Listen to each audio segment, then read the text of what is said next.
गुजरात दंगे आपने सुना तो बहुत होगा कि कैसे सीएम नरेंद्र मोदी को उसमें गुजरात में जो सीएम थे उनको क्लीन चिट दे गई थी। लेकिन अब एक बार फिर से सुप्रीम कोर्ट में याचिका पहुंची है पीएम मोदी के अलावा अन्य लोगों के खिलाफ कि कैसे 2002 के गुजरात दंगों में गुजरात के तत्कालीन मुख्यमंत्री नरेंद्र मोदी और अन्य पदाधिकारियों को क्लीन चिट दी है।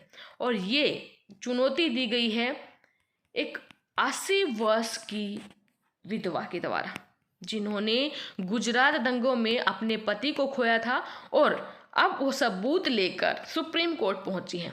पीएम मोदी को दोबारा से सुप्रीम कोर्ट में घसीटा जाएगा। जज ने क्या कहा, क्या पूरी प्रक्रिया चली, गुजरात दंगों पर क्या सबूत पेश हुए, वीडियो में हम आपको जानकारी देंगे। अगर आप नए हैं या फिर आपने अभी तक हमारे चैनल को सब्सक्राइब नहीं किया, इसे सब्सक्राइब कर लें, वीडियो अपने साथ ही दोस्तों के साथ जरूर शेयर करें।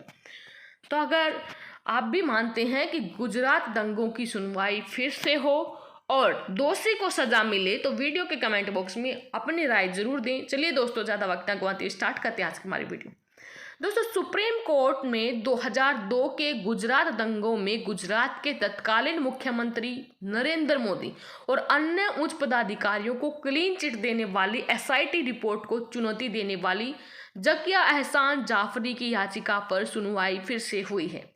मामले की सुनवाई वाली बेंच में जस्टिस एएम खानविलकर, दिनेश माहेश्वरी और सीटी रविकुमार शामिल थे।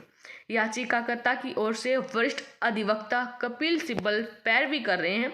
2002 के गुजरात दंगों के दौरान गुलबर्ग हाउसिंग सोसाइटी हत्याकांड में मारे गए कांग्रेस विधायक एहसान जाफरी की विधवा जकिया जाफरी ने एसआईटी रिपोर्ट को चुनौती देते हुए एक विशेष अनुमति याचिका के माध्यम से सुप्रीम कोर्ट का दरवाजा खटखटाया है। गोधरा हत्याकांड के बाद सांप्रदायिक दंगे भड़काने में राज्य के पदाधिकारियों द्वारा किसी भी बड़ी साजिश से इनकार किया गया है।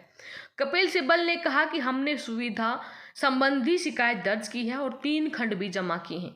मामले में कोई नोटिस जारी नहीं किया गया है। याचिकाकर्ता ने डीजीपी के समक्ष एक शिकायत दर्ज कराई जिसमें आरोप लगाया गया है कि गोधारा की उस भयानक घटना से पहले भी कुछ पूर्व घटनाएं हुई थी जिन्होंने सांप्रदायिक दंगे को भड़काया है। कपिल सिब्बल ने सबूत पेश करते हुए कहा कि मेरे पास सबूत हैं और ये मेरे द्वारा नहीं बल्कि खुफिया अधिकारियों द्वारा उपलब्ध कराए गए हैं। इस सबूत को ध्यान में रखा जाना चाहिए ताकि ये पता लगाया जा सके कि अपराध किया गया है। उन्होंने कोर्ट को बताया कि साक्ष्य है कि पुलिस कार्यवाही नहीं कर रही थी, अभद्र भाषा का प्रयोग किया जा रहा था, लोगों को झूठी जानकारी प्रदान की जा रही थी। सूचना को नोट करने और संज्ञान करने के लिए मजिस्ट्रेट का कर्तव्य है। उन्होंने सवाल करते हुए कहा कि क्या एसआईटी ने कहा कि कोई मामला नहीं बनता है? ये पूरी तरह अप्रासंगिक है। ना तो मजिस्ट्रेट ने और ना ही न्यायालय ने ऐसा किया है।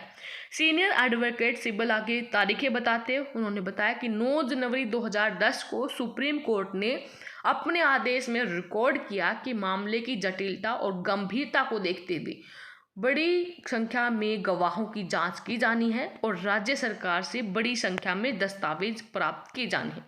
सिब्बल आगे कहते हैं कि कोई राजनीतिक मुद्दा नहीं है, ये राज्य की प्रशासनिक विफलता है जिससे मैं चिंतित हूँ। मैं सिर्फ जांच चाहता हूँ।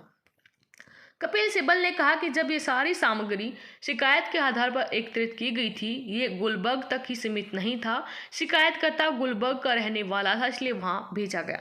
सीनियर एडवोकेट सिब्बल ने एसआईटी रिपोर्ट के जरिए कोर्ट का रुख किया है। उन्होंने कहा कि हम एक प्राथमिकी का प्रस्ताव कर रहे थे, लेकिन अदालत ने कहा कि एफआईआर की क्या जरूरत है, हम आपको मजिस्ट्रेट के पास भेज रहे हैं। उन्होंने सवाल करते हुए कहा कि अगर हम कोर्ट को कुछ बताते हैं और कोर्ट कहता है कि मैं इसे नहीं देखूंगा, हम कहाँ जाएं? हम किस कोर्ट में जाएं? इसकी जांच क्यों नहीं हुई? पेश की गई रिपोर्ट पर बेंच द्वारा पूछा गया कि रिपोर्ट क्लोजर नहीं थी। इस पर जवाब देते हुए सिब्बल ने कहा कि एसआईटी की पहली रिपोर्ट थी। बेंच द्वारा कहा गया कि हमें क्लोजर रिपोर्ट देखनी है। इस पर कपिल सिब्बल ने कहा कि एसआईटी की क्लोजर रिपोर्ट भी जाकिया की शिकायत से संबंधित है, जो गुलबर्ग तक सीमित बिल्कुल भी नहीं है।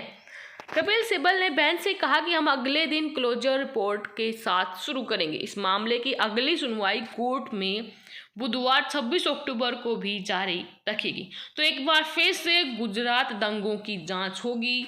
जाकिया जो कि गुजरात दंगों में मारे गए कांग्रेस प्रवक्ता की पत्नी हैं, उन्होंने एक बार फिर से दोबारा याचिका दाखिल की है। पीएम मोदी को एक बार फिर से सुप्रीम कोर्ट में हाजिर होना पड़ेगा। पीएम मोदी समेत अन्य पदाधिकारियों को क्लीन चिट दी गई थी गुजरात दंगों में। एक बार फिर से ये केस खुल गया है और इसकी नए सिरे से सुनवाई होगी। अगर आप चाहते हैं गुजरात दंगों में दोषी को सजा मिले तो वीडियो को एक लाइक जरूर दें। धन्यवाद। जय हिंद, जय भारत।